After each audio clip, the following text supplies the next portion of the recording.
parole vient. La parole vient, elle continue à venir. Regarde alentour de toi, écoute, saisis, vois, prends les opportunités. Fais pas comme, tu sais, see no evil, speak no evil, hear no evil. Tu sais, fais semblant de rien, là, que tu connais rien, tu n'as rien entendu. Non, non, non, non. Dieu nous parle à tous les jours. De la même façon qu'il a parlé au prophète Jérémie, il nous parle encore à nous aujourd'hui. Il parle dans nos vies. Il déclare des choses. J'aime l'histoire aussi. Les parents de Quentin m'ont conté l'histoire de quand on est allé au parc pour l'évangélisation la semaine passée. Et puis, on a passé une belle journée, mais Quentin, en rentrant, semble-t-il, l'histoire, c'était qu'en rentrant dans le parc, il a vu un sans-abri, quelqu'un qui était dans le besoin, quelqu'un qui avait besoin de nourriture, puis ils ont rentré dans le parc, il est allé voir sa mère, il dit, maman, il dit, je peux-tu donner mon dîner, je peux-tu donner mon lunch à cet homme-là?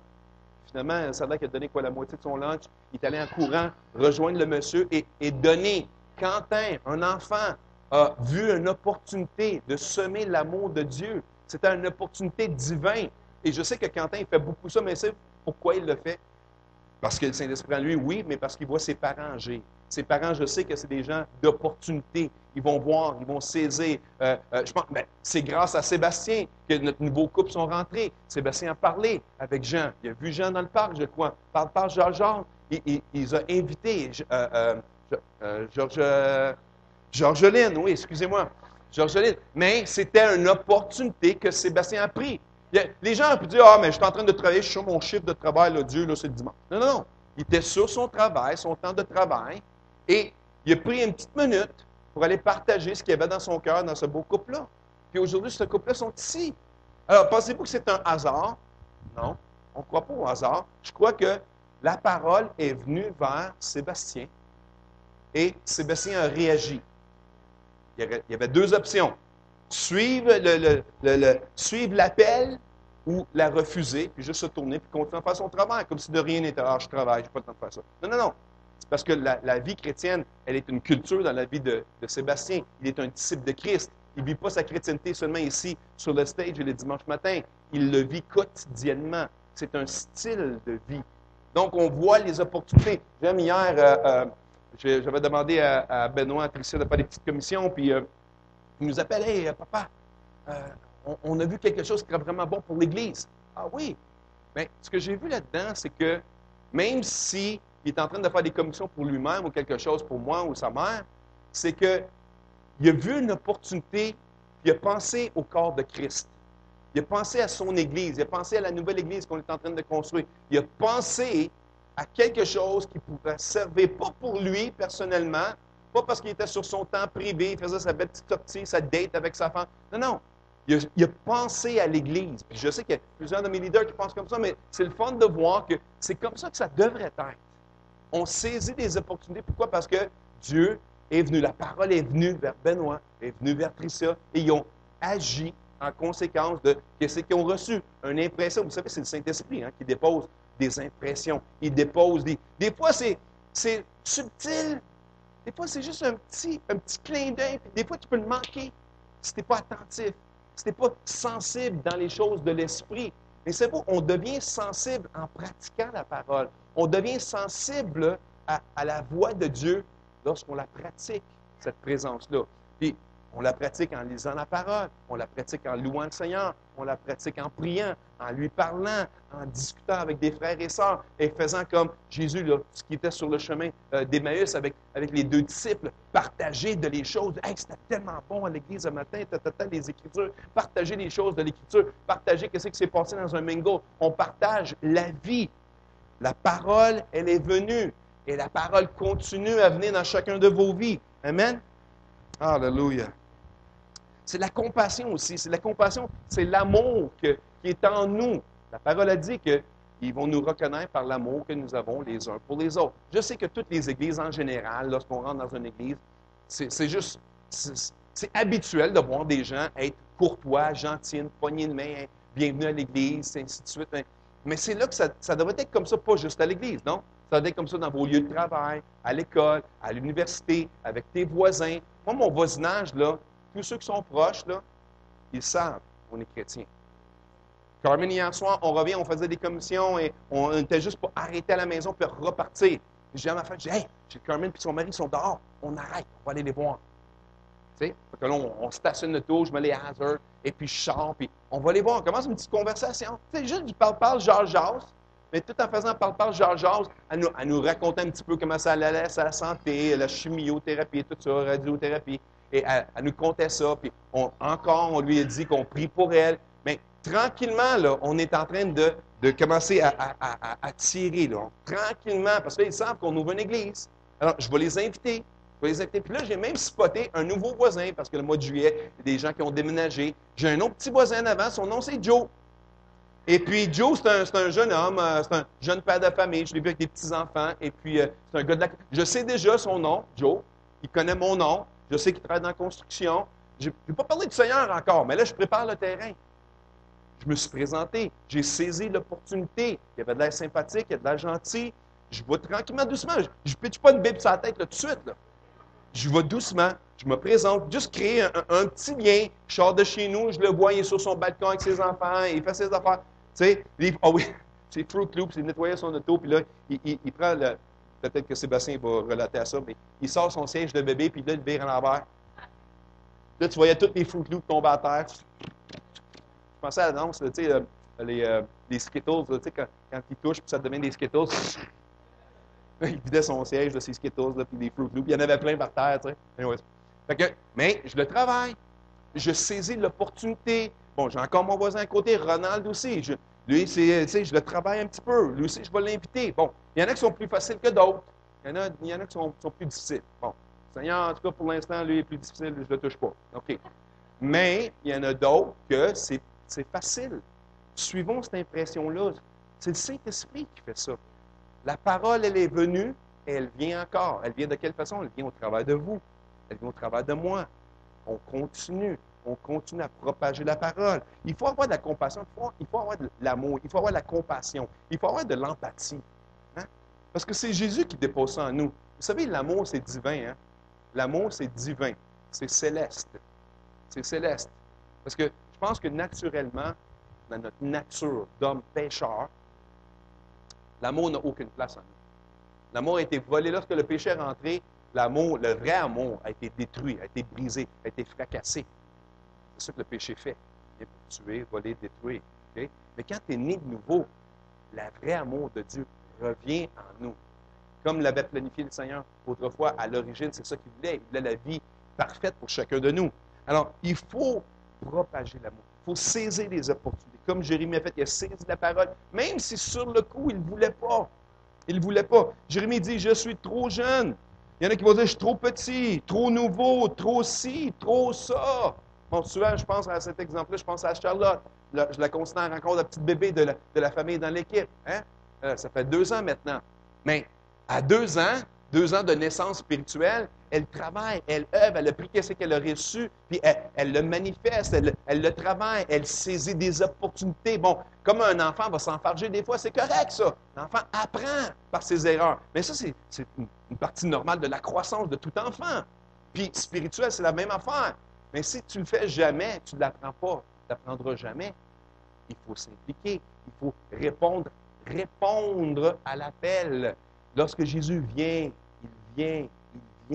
Qu'est-ce qu'on fait? Qu'est-ce qu'on fait? Comment on réagit? Comment est-ce qu'on répond? Peut-être comme Jérémie, « Ah, je suis trop jeune. Je suis trop jeune. » Mais ça, c'est faux. La parole vient. Elle vient qu'on soit vieux, qu'on soit jeune, qu'on soit mâle, qu'on soit féminin, malgré notre âge, malgré notre sexe, malgré notre statut social, qu'on soit marié, qu'on soit célibataire, qu'on soit riche, qu'on soit pauvre. Jésus est venu. Jésus continue à venir. Qu'est-ce qu'on fait?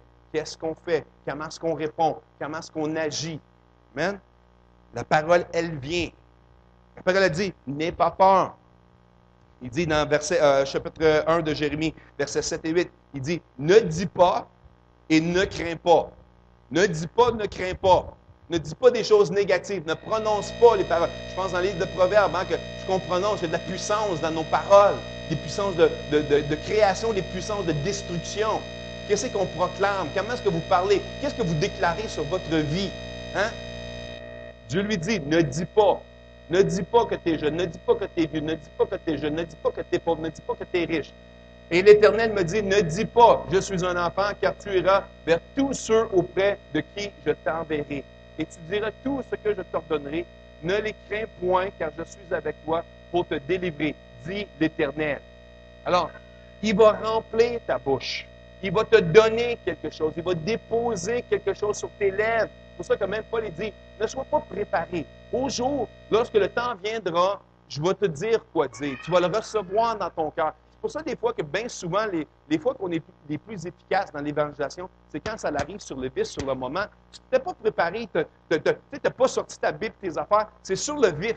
Ça a sorti avec le vrai, qu'est-ce qui est à l'intérieur. De l'abondance du cœur, ta bouche, elle a parlé. Pourquoi? Parce que tu as Jésus à l'intérieur de toi. Tu es un disciple de Christ, tu es rempli de paix, de joie, d'amour, et ça déborde. Tu ne peux pas faire autrement que dire des bonnes choses. Amen? Alors, lorsque Jésus vient, puis lorsqu'il est dans toi, donne et reçois. Va, ne dis pas et ne crains pas. Je pense aussi que lorsque je disais ça, je pensais à Moïse. Souvenez-vous de Moïse? Hein? Moïse, lorsqu'il était dans le désert, puis il a vu le buisson ardent, il dit, non, non, non, pas moi, pas moi. Il ne voulait pas en premier, souvenez-vous. Souvenez-vous aussi de Gédéon. Gédéon qui, non, pas moi, Seigneur, pas moi, non, non, non, je veux pas, je refuse, non. Souvenez-vous de Jonas. Non, non, non, je ne veux pas aller là, je ne veux pas aller à Néné. Non, non, lui, il était rebelle contre Dieu. Il a été au-delà de juste dire non. Il partit en courant dans l'autre direction. Hein? Il y en a combien qui ont parti en courant? Souvenez-vous de Jérémie. Jérémie qui ne voulait pas en premier. Je me souviens des différents prophètes. À un moment donné, le prophète, lorsqu'il a coupé la tête de 700 prêtres de Baal, et puis après ça, Jézabel courait après lui pour le détruire, puis il va dans le fin fond d'un boisé, il se met autour d'un arbre, puis tout ce qu'il voulait faire, c'est mourir. Il ne voulait plus servir. Alors, bon, 400 prêtres. Et puis, bref, on se retrouve tous dans des situations où des fois, on veut refuser. Mais j'ai des bonnes nouvelles pour vous. Même si, malgré tout, Dieu veut vous utiliser. Malgré vous, Dieu vous a choisi. Hein? Puis lorsque je reviens à Jérémie au chapitre 1, ça dit, je te connaissais, je t'ai formé dans le ventre de ta mère, je te connaissais avant que tu fusses sorti de ton sein. Je t'avais consacré, je t'avais établi prophète des nations. Je te connaissais. Je te connaissais. Dieu, la parole, te connaissait. Jésus, la parole, te connaissait. Il y avait un plan pour ta vie. Il y avait quelque chose. Tu avais encore à choisir. Il y avait un plan. Le plan était dessiné. Il y avait un plan. Il y avait un chemin de tracé pour toi. Ça ne voulait pas dire que tu vas le prendre, le chemin. Okay? Mais ça veut dire que Dieu te présentait un chemin tout en grandissant, vieillissant, devenant plus mature. Et la parole s'est présentée. Jésus est venu à toi. Il a déclaré quelque chose. Tu l'as reçu dans ton esprit et te dit, oui, je vais suivre le chemin que tu as tracé pour moi et pas mon propre chemin. On décide de suivre le chemin de Dieu. Amen? Alors, comme Moïse, comme Gédéon, comme Jonas. Jonas, comment? Malgré ça, Jonas qui est allé complètement dans l'autre direction, Dieu est allé le chercher quand même, puis il l'a ramené à la position originale. Puis même là, il rentre, puis il rentre dans Néné, puis il proclame, tu sais, comme tout bête, pas d'émotion. Tu sais, dans tant de jours, Néné va être détruit. Dans tant de jours, Néné... C'est comme si, OK, Seigneur, je vais juste te dire, là, je vais passer au travers de la ville, puis m'en pas plus, Seigneur. Même là, il était rebelle. Même là, il était dur de cœur. Il s'en foutait de Nénive. Mais le cœur de Dieu, c'était pour Nénive. Le cœur de Dieu est pour la nation du Québec. Le cœur de Dieu, à l'intérieur de chacun de vous, de nous ensemble, on va toucher le Québec. Amen. Il y a un réveil. It's brewing. Ça mijote, là, l'affaire. L'Esprit de Dieu mijote dans le Québec. Il y a un mouvement spirituel qui se passe. Différents mouvements spirituels, différentes vagues, OK? Mais à l'origine, c'est Dieu. À l'origine, à quelque part, à la racine, c'est Dieu. C'est un mouvement de Dieu qui agit au Québec. Alors, Dieu est bon. Amen. Et au Canada, malgré tout, au verset 9 du chapitre 1 de Jérémie, verset 9 et 10, ça dit qu'il touche ma bouche et met des paroles. Il établit dans ton cœur des choses. Puis l'Éternel étendit sa main. Pas n'importe qui. L'Éternel étendit sa main. L'Éternel étendit sa main et touchait ma bouche. Et l'Éternel me dit, c'est pas n'importe qui le dit. C'est pas n'importe qui le dit, c'est Dieu qui le dit. C'est Dieu le dit dans ta vie. Les paroles sont importantes. Des paroles de vie, des paroles de croissance, des paroles de multiplication, des paroles de bénédiction. Bien dire bénédiction, bien dire bénédire. Hein? OK? Je mets mes paroles dans ta bouche. Regarde, je t'établis aujourd'hui sur les nations et sur des royaumes pour que tu arraches et que tu abattes, pour que tu ruines et que tu détruises, pour que tu bâtisses et que tu plantes. Laisse le verset là. Alors ça, c'est profond. Il y a beaucoup de choses à dire là. Il y a beaucoup de choses à dire là. On a été établis. Il dit, regarde en entour de toi. Je disais tantôt, vois les opportunités. Vois les opportunités. N'oubliez pas que c'est Dieu qui est en train de parler à Jérémie ici. Là. Mais il parle à nous tous, non? La parole est là pour nous donner un exemple de vie. Il y a toutes sortes de choses à apprendre. Là. On doit saisir les opportunités, saisir les enseignements, saisir les principes. Si Dieu agit de cette façon-là pour Jérémie, ne va-t-il pas aussi agir de la sorte avec nous? Hein? Ou du moins, il nous montre que c'est possible. Il l'a fait avec Jérémie, il peut le faire avec moi. Il l'a fait avec Moïse, il peut le faire avec moi. Il l'a fait avec Gédéon, il peut le faire avec moi. Longtemps, je me suis identifié à Gédéon. Ah, qui suis-je, moi, la petite famille Lemay, tu sais, ainsi de suite. Je me méprisais moi-même. Je me disais, je ne serais pas capable de faire ça. Aujourd'hui, j'ai une église. Aujourd'hui, je suis pasteur. Aujourd'hui, j'ai une équipe. Aujourd'hui, bientôt, dans quelques semaines, on rentre dans une nouvelle église, un nouveau bâtiment. J'aurais jamais cru. Hein? Sur un rez-de-chaussée, premier étage, voir gloire à Dieu. Une belle opportunité. On l'a saisi. On l'a saisi par la foi aussi. Hein? On l'a saisi par la foi. Regarde, bon, tu sais, quand tout le monde est là, on se retrouve une quarantaine, une cinquantaine. Et puis là, on rentre dans une église qu'on peut siéger 200 personnes. Wow! Mais ça, c'est un pas de foi, ça. J'aurais pu dire, ah, cette opportunité-là, je ne la veux pas, ou je ne suis pas prêt. Je ne suis pas prêt pour ça. Ma foi n'est pas rendue là. Je ne serai pas capable. Je ne serai jamais capable. Mon équipe n'est pas assez bonne pour ça. Mon équipe de là. J'aurais pu trouver toutes sortes d'excuses. Toutes des excuses. Ah, oh, Seigneur, je ne suis pas prête. Je ne suis pas prête. Ah, Seigneur, je ne suis pas capable. Non. Il touche ma bouche. Et l'Éternel me dit, voici, je mets mes paroles dans ta bouche. Regarde, je t'établis aujourd'hui sur des nations. Ça, c'est profond, ça. Là. Il faut penser à quelque chose. Là. Je t'établis sur des nations. Aujourd'hui, l'affaire qui est le fun ici à Montréal, on est très métropole, on est très urbain, on est très multiculturel. Les gens qui viennent à notre église me disent souvent, wow, c'est le fun, on voit toutes les cultures ici. Et je dis, gloire à Dieu. Mais c'est parce que Dieu nous établit sur des nations. Dieu nous établit, chacun de vous, vous avez le pouvoir de régner sur des nations. Hein? Les nations de votre culture. Vous avez le pouvoir d'influence sur les gens qui sont alentour de vous dans vos propres cultures. Vous avez été établis aujourd'hui. Vous vous souvenez, je dis souvent, for such a time as this, pour un jour comme celle-ci. Nous, lorsque Mardochée avait dit à Esther, si Dieu t'a mis là aujourd'hui, c'est peut-être pour cette raison. Pour cette raison même que tu es au trône. Pour cette raison, pour sauver le peuple d'Israël. Pour sauver les Juifs. Tu es là pour cette raison. Peut-être que tu es ici pour cette raison. Tu es établi dans la maison du roi. Pour cette raison. Pour sauver ton peuple. Pour influencer ton peuple. Je vois des Québécois, je vois des Africains, je vois des Haïtiens, je vois des Chinois, je vois des Espagnols. On a des Italiens. On a des Cambodgiens.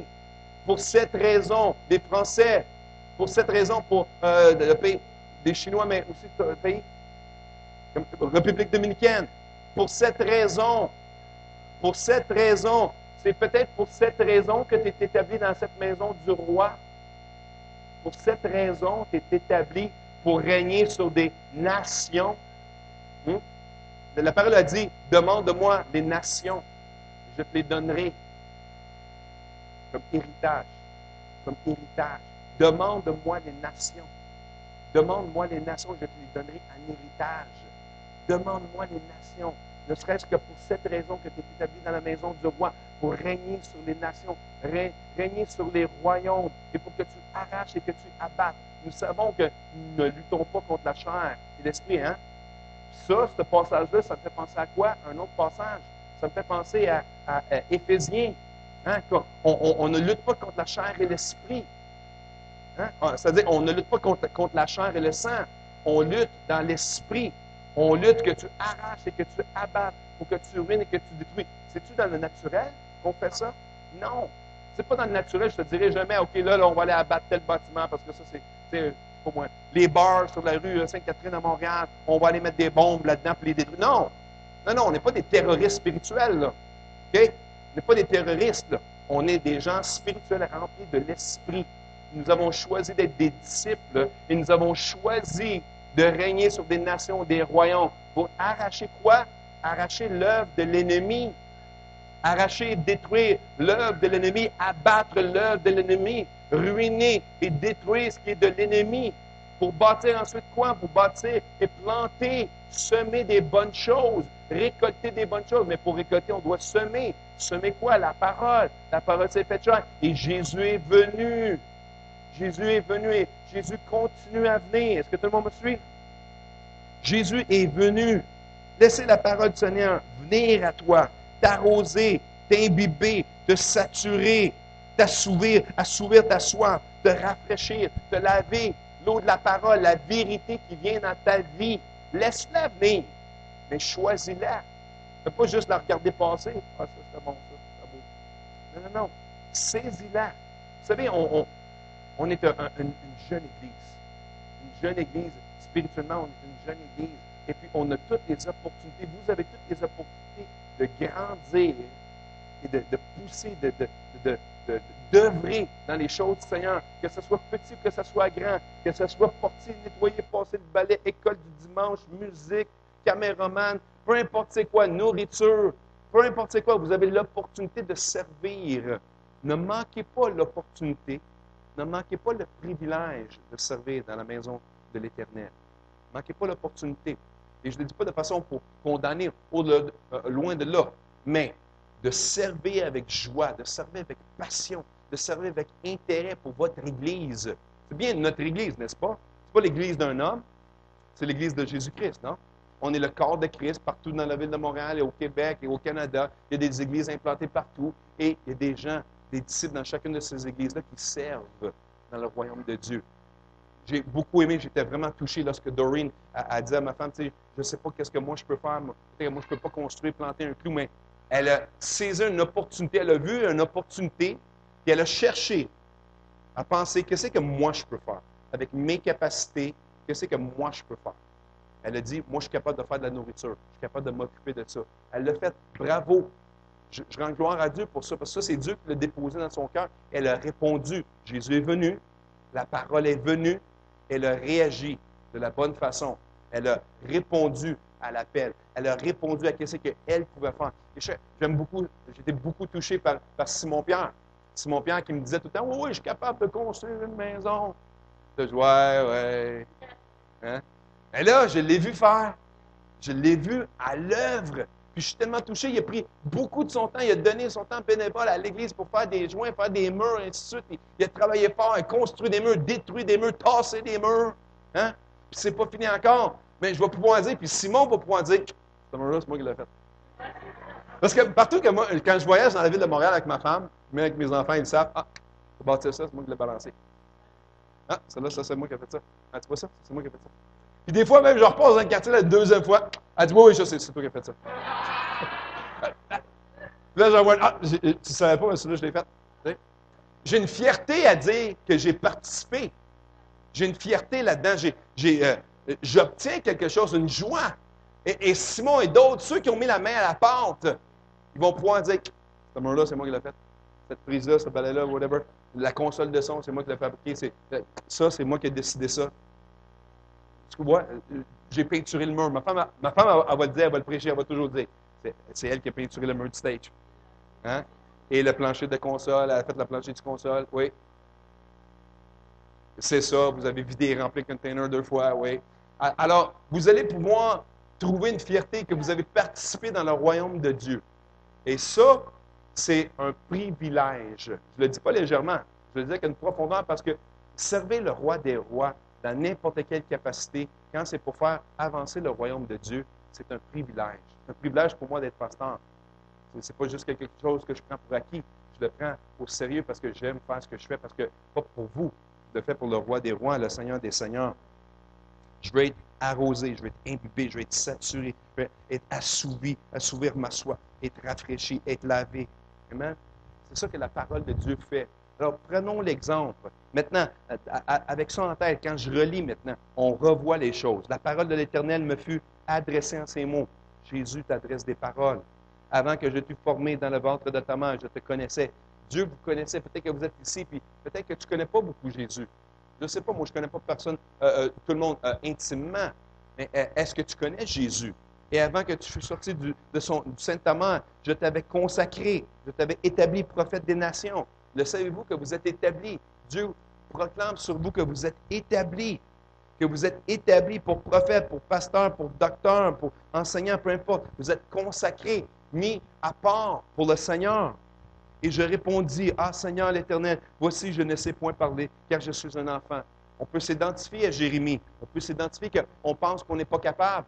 Mais gloire à Dieu, on est capable. Gloire à Dieu, aujourd'hui, je regarde, je n'aurais jamais pensé devenir pasteur. Je me voyais, oui, servir le Seigneur dans, portier, la musique, louange d'adoration, mais aujourd'hui, je suis pasteur. Wow, gloire à Dieu. J'aurais jamais pas. S'il m'aurait dit ça, là, 30 ans de ça, quand j'ai accepté le Seigneur à l'âge de 13 ans, j'aurais dit, voyons donc, j'aurais de la misère à parler en public en avant. Mais Jésus m'a libéré. OK? Et Jésus, l'Éternel me dit, ne dis pas, je suis un enfant, car tu iras vers tous ceux auprès de qui je t'enverrai et tu diras tout ce que je t'ordonnerai. Inquiétez-vous pas. Inquiétez-vous pas de ce que vous allez dire. Inquiétez-vous pas de où vous allez aller. Inquiétez-vous pas. N'ayez pas crainte, n'ayez pas peur. Ne dites pas des mauvaises choses. Proclamez plutôt des bonnes choses. Voyez-vous, c'est différent maintenant à cette lumière-là de ce que Dieu a dit à Jérémie. On voit que c'est le parallèle que ça l'amène dans nos vies à nous. Car tu iras vers tous ceux vers qui je t'enverrai et tu diras tout ce que je t'ordonnerai. Ne les crains point. Je suis avec toi pour te délivrer. Ça, c'est tellement important dans la vie chrétienne. On le voit souvent, vous allez le voir, vous allez l'entendre. Ne crains point, ne crains point. Je suis sûr que ça doit être un des passages dans la parole qu'on mentionne le plus souvent. Ne crains point. Je pense à Josué. Il dit, ne crains point, je suis avec toi. Ne crains point, je suis avec toi. Il le dit à plusieurs hommes et femmes de Dieu. Ne crains point, ne crains point. Pensez-vous que c'est le temps de ne pas avoir peur? Ne crains point. Fais-le, simplement. Fais-le. La parole est venue. Elle est venue vers Jérémie, mais elle vient vers vous aussi. Jésus est venu. La parole est venue. Elle s'est faite chair. Ne les crains point, car je suis avec toi pour te délivrer, dit l'Éternel. Puis l'Éternel étendit sa main et touchait ma bouche. Pas n'importe qui touche ma bouche. C'est l'Éternel, le roi des rois, le Seigneur des seigneurs. Et l'Éternel me dit, voici, je mets mes paroles dans ta bouche. Regarde. Regarde, regarde, je t'établis aujourd'hui sur les nations, sur les royaumes, pour que tu les arraches, que tu les abattes, pour que tu les ruines et que tu les détruises, pour que tu bâtis et que tu plantes. Voyez-le, saisissez-le, prenez-le, travaillez dans le terrain, travaillez dans le champ de l'Éternel. Hein? Travaillez pour voir la gloire de Dieu. Travaillez votre vie spirituelle et vous allez voir de grandes choses arriver. Amen. Puis, tu sais, il y a tellement de bonnes choses dans ce livre-là, Jérémie, comme tout autre livre, mais vous voyez que Jérémie était jeune, souvenez-vous, 17 ans du temps, dans ces âges-là, et Dieu l'entraîne. Je ne rentrerai pas dans l'autre partie, mais après ça, il commence à... Dieu lui dit, regarde. Il est en train de lui montrer comment agir. Qu'est-ce que tu vois, Jérémie?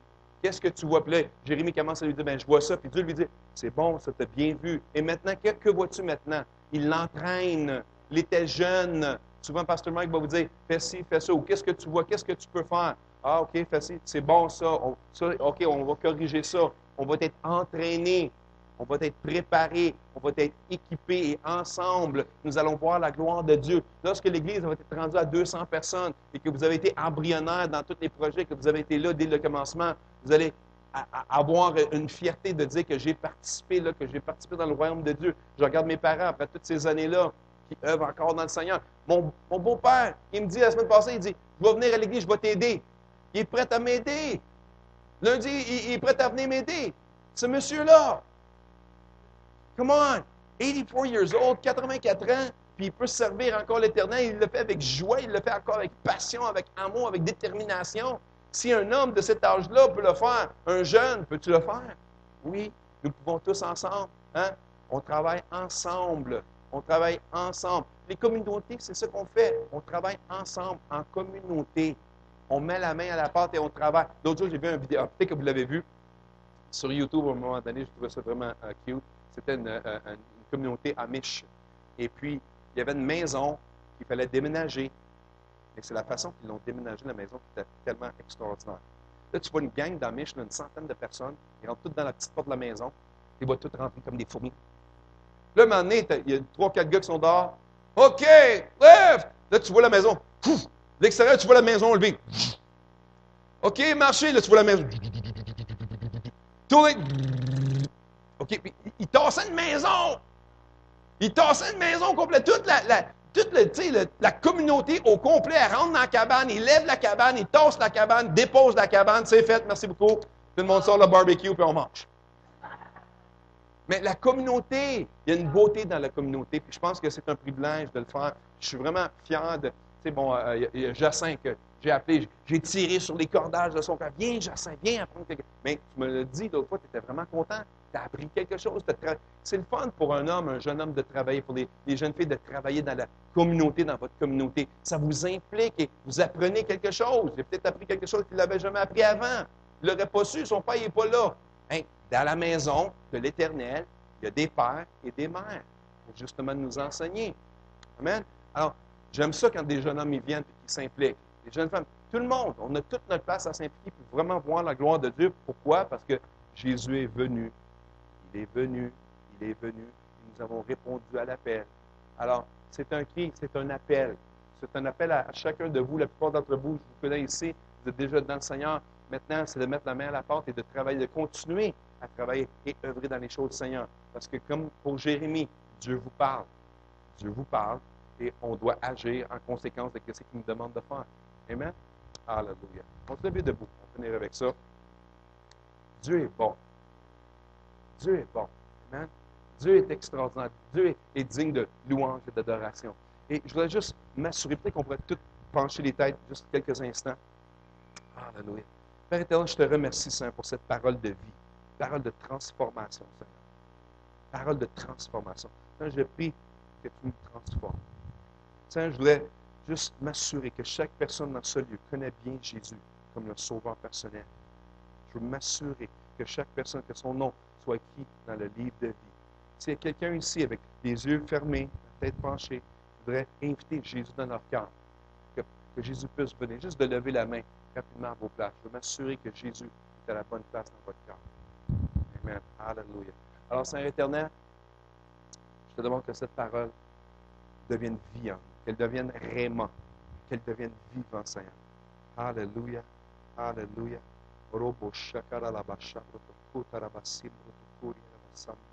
Seigneur, tu viens, tu continues à venir. Ma prière pour le peuple de Dieu ce matin, c'est que tu continues à venir dans leur vie. Que tu continues à venir dans leur vie, que tu continues à rentrer, que tu continues à percer, que tu continues à briser, que tu continues à labourer. Père éternel, les cœurs brisés, qu'ils soient guéris, restaurés, relevés, les cœurs blessés, restaurés, Seigneur. Alléluia. Le rejet, guéri, parce que tu les acceptes, tu les prends, tu les adoptes dans ta famille, Seigneur. Maintenant, des frères et des sœurs. Merci, Seigneur, pour ta parole. Merci pour ta vérité. Oh, Jésus.